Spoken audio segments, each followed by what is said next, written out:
اور اس طرف دیکھنے کی ضرورت ہے. اب یہ کہہ دینا کہ جی ہندوستان سب کو فنڈ کرتا ہے تو بھائی پھر آپ کے پاس اتنے پکے ثبوت ہیں تو آپ جائیے یو این میں اور وہاں پہ جا کے بتائیے, اور اس کے بعد بھارت کو جو ہے وہ ایف اے ٹی ایف کی گرے لسٹ میں, کیا کہتے ہیں, بلیک لسٹ میں کروا دیں. لیکن ظاہر ہے کہ یہ صرف ایک وقتی سٹیٹمنٹ ہے, اس سے زیادہ کچھ نہیں ہے. اس لیے آج تک تو میں نے نہیں دیکھا کہ کوئی ہندو سوسائڈر جو ہے وہ پکڑا گیا ہو, یا کسی نے کہا ہو کہ جی وہاں پہ کسی ہندو کمیونٹی کے کسی نے یا ریلیجن کو فالو کرنے والے نے جو ہے وہ سوسائڈ اٹیک کر دیا ہو, یا فائرنگ کر کے مار دیا ہو, یا کچھ کر دیا ہو. یہ زیادہ تر تو مسلمز ہی نکلتے ہیں, کچھ کرسچنز بھی نکلتے ہیں ویسے امریکہ وغیرہ میں. لیکن اگر انڈیا کی بات کر رہے ہیں جو لوگ, تو مجھے نہیں لگتا کہ بھارت کی طرف سے ایسا کچھ ہے. دوستو بات ایسی ہے کہ ساجد اکرم کسی بھی نیشنلٹی کا ہو, کسی بھی ملک کا ہو, اور بات ایسی ہے کہ وہ ایک مذہب کو فالو کرتا ہے اور اس مذہب کے تحت ہی اس نے دوسرے مذہب کے لوگوں کو مارا ہے. یعنی کہ جو یہودیوں کو اس نے مارا وہ اس نے اپنے مذہب کے حساب سے مارا. تو اس میں یہ بالکل نہیں کہہ سکتے کہ کسی دیش کا اس کے پیچھے ہاتھ ہے یا کسی دیش کی غلطی ہے. ساجد اکرم نے جو بھی کیا ہے وہ اپنی سوچ کی طرف سے اور اپنے مذہب کو فالو کرتے ہوئے کیا ہے, اور اسی وجہ سے جو اس کے ہم مذہب ہیں, یعنی کئی سارے پاکستانی ہیں اور بھارت میں بھی کچھ رہ رہے ایسے کٹر پنتھی ہیں جو کہ ساجد اکرم کے اس ناپاک حرکت کو سپورٹ کر رہے ہیں. میرا نہیں خیال کہ امریکہ میں سوسائڈ بامبنگ اس طرح کی کسی کرسچن نے کی ہے. وہاں پہ 2-4 واقعات ایسے ہوئے ہیں جی, مطلب اوکلاہوما بامبنگ کا مجھے یاد ہے 95 میں ہوئی تھی وہ, اور میں لنڈن میں تھا اس وقت, تو میں نے سکھ کا سانس لیا تھا کہ جب یہ پتا چلا کہ جی دی ٹیررسٹ از ناٹ اے مسلم. تو بہرحال ہمارے ہاں جو ہے یہ بہت کہا جاتا ہے کہ آر ایس ایس جو ہے نا وہ ٹیررسٹ آرگنائزیشن ہے. تو وہی آپ والا پوائنٹ کہ بھئی اگر آر ایس ایس ٹیررسٹ ہے تو why hasn't government of Pakistan gone to the U N اور even to the U S کہ بھئی اس کو آپ ٹیررسٹ آرگنائزیشن ڈکلیئر کرو. اور ہماری جو ہیں ڈان کے مطابق آئی تھنک 2018 میں ڈان کی ایک ہیڈ لائن تھی کہ 139 اینٹیز اینڈ پرسنالٹیز جن کا تعلق پاکستان سے ہے وہ یو این کی ٹیرر لسٹ پہ ہیں. اور یہ دس از دا بگیسٹ نمبر, کسی اور ملک کے اتنے انڈیویجولز اور آرگنائزیشنز یو این کی ٹیرر لسٹ پہ نہیں ہیں. تو ہمارے ہاں جو ہے نا یہ سیلف کرٹیسزم اور انٹروسپیکشن اس کا رواج نہیں ہے, اس وجہ سے ہم اس طرح کی باتیں کرتے ہیں.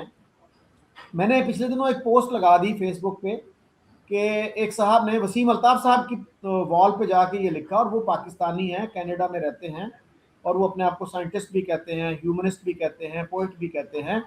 وہ کہتے ہیں جی یہ اچھا ہوا اور مجھے افسوس ہے, مایوسی ہے کہ اس طرح کے اٹیک کم ہو رہے ہیں. اچھا, بہت سارے لوگوں نے میرے اوپر چڑھائی شروع کر دی کہ آپ کو ایک ہی بندہ ملا تھا. تو میں نے کہا سر بات یہ ہے کہ جب کوئی ان یوزول بات کرتا ہے, روٹین سے ہٹ کے بات کرتا ہے, تو وہ خبر بنتی ہے. اگر آپ ٹیررزم کے انسیڈنٹ کو کنڈیم کرتے ہیں تو that is routine, that is expected of you. Journalism میں تو ہوتا ہی یہ ہے کہ آپ ان یوزول چیز کو رپورٹ کرتے ہیں. تو میں نے ان کو سمجھایا بھی, ان صاحب کو میں نے کہا دیکھیں انسان ہیں ہم سب, غلطی ہو جاتی ہے, تو you should retract that statement, اور اسی میں بھلا ہے آپ کا بھی, باقی سب لوگوں کا بھی. تو انہوں نے مجھے بلاک کر دیا, میرے بھی دوست تھے وہ, اور بعد میں ہی مجھے پتا چلا کہ میرے بھی یہ دوست تھے. تو مطلب وہ کوئی ریلیجس فنیٹک نہیں ہے, وہ ایگنوسٹک ہے, وہ کہتا ہے میں ایگنوسٹک ہوں, سائنٹسٹ ہوں, اور پھر بھی جو ہے نا وہ پیلسٹائن کے ساتھ اس کو لنک کر کے تو وہ جسٹیفائی کر رہا ہے, بلکہ ایک طرح سے پریز کر رہا ہے. اور بھی لوگوں نے پریز کیا اس ٹیررسٹ اٹیک کو. تو ہم جو ہیں بجائے اس کے کہ جس نے غلط بات کی ہے اس کو کنڈیم کریں, رپورٹ کرنے والے کو کنڈیم کر رہے ہیں کہ آپ نے یہ رپورٹ کیوں کیا. وہ بھائی جو اصل مسئلہ ہے, جو مائنڈ سیٹ ہے, اس کو کیوں نہیں ایڈریس کر رہے, کہ آپ کیوں نہیں مانتے کہ ہاں ہمارے ہاں ایسے لوگ ہیں, ان کو ریفارم کرنے کی ضرورت ہے, ان کو سمجھانے کی ضرورت ہے, ایجوکیٹ کرنے کی ضرورت ہے. اور ان سے میں نے یہ بھی کہا کہ دیکھیے پیلسٹائن کی اگر آپ بات کرتے ہیں نا تو سوڈان کی بھی کیا کریں, کہ سوڈان میں 2003 میں ایک ایسا میسیکر شروع ہوا جس کو یو این اور دیگر ادارے جینوسائیڈ کہتے ہیں, نسل کشی کہتے ہیں. آج تک وہاں 3 لاکھ سے زیادہ, کم از کم 3 لاکھ لوگ مارے جا چکے ہیں اس میں. پاکستان میں کسی کو پتہ بھی نہیں ہے, ہمارے میڈیا کو نہیں پتا, کوئی رپورٹ نہیں کرتا اس کو. تو ان سے میں نے یہی کہا, میں نے کہا اس کو کہتے ہیں سلیکٹیو آؤٹریج, اس کا کوئی فائدہ نہیں ہے, آپ پوری سچویشن کو پوری اس کو سمجھیے. ہمارے ہاں آؤٹریج کا مطلب یہ ہوتا ہے کہ اگر کسی مسلمان کو کسی نان مسلم نے مارا تو وہ بڑی خبر ہے, وہ آؤٹریج کا باعث بنتی ہے. مسلمان کو مسلمان گورنمنٹ مار دے تو وہ کوئی خبر نہیں, کوئی آؤٹریج نہیں ہوتا اس پہ. اور ایک ایکسیپشن ہے, وہ چائنا کی ہے. تو آپ کیسے دیکھتے ہیں ان ڈبل سٹینڈرڈز کو, اس سلیکٹیو آؤٹریج کو؟ دیکھیں سر, یہ ڈبل سٹینڈرڈز نہ ہوتے تو پھر ظاہر ہے کہ پھر پاکستان شاید بنتا ہی نہ. ہم نے جو پاکستان کریٹ کیا وہ انہی ڈبل سٹینڈرڈز کی وجہ سے ہی کیا کہ ایک طرف ہم کہتے ہیں کہ ہم کسی بھی ایسے لوگوں کے ساتھ نہیں رہ سکتے جو ہمارا ریلیجن فالو نہیں کرتے. اب اس میں کیونکہ وہاں پہ میجورٹی ہندو کمیونٹی کی تھی تو ہم نے ہندوز کا نام لگا دیا, اور اس کے بعد ہم نے کہہ دیا جی ہم تو رہ نہیں سکتے. جبکہ جو ڈبل سٹینڈرڈز ہمارے یہ ہیں کہ کیونکہ چائنا ہمیں فنڈ کرتا ہے, چائنا نے ہمارے ساتھ سی پیک شروع کیا, اب چاہے وہ کمپلیٹ ہوا اور نہ ہوا, اس کے نام پر ہم نے بلین آف ڈالرز ہمیں ملے. تو چائنا سے ہمیں کوئی پرابلم نہیں ہے, چاہے چائنا کسی بھی خدا کو نہ مانے. تو چائنا ہمارا سب سے قریبی جو ہے وہ دوست بھی مانا جاتا ہے جی. چائنا اور ہماری دوستی جو ہے وہ پہاڑوں سے اونچی اور سمندر سے گہری اور پتہ نہیں کیا کیا بولتے ہیں.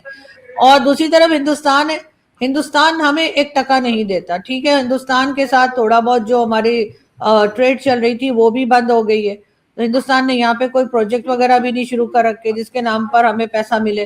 تو ہندوستان جو ہے وہ ہمارا سب سے بڑا دشمن ہے, ورنہ کوئی اور کسی اور کو افغانستان کو جو کہ بھارت سے زیادہ ہماری مار لگاتا ہے اس کو ہم اپنا سب سے بڑا دشمن نہیں گنواتے. ہم کہتے نہیں وہ ہمارا بھائی ہے, وہ بھٹک گیا ہے, وہ صحیح ہو جائے گا, وہ ہمارے ساتھ ہے. ایک زمانے میں تو 5 صوبہ بنانے لگے تھے, کیا کچھ کرنے لگے تھے.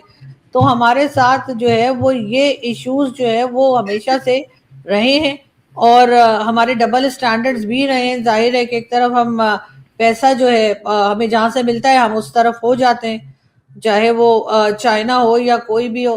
تو پھر سر اس پہ تو بالکل حیران ہونا ہی نہیں چاہیے. پاکستان اور پاکستان کے لوگ تو اکثر ہی جو ہے وہ ڈبل سٹینڈرڈز پہ رہتے ہیں, اور وہ اس بات کو ٹھیک بھی سمجھتے ہیں, اپنے حساب سے چلتے ہیں, مطلب موقع کے حساب سے.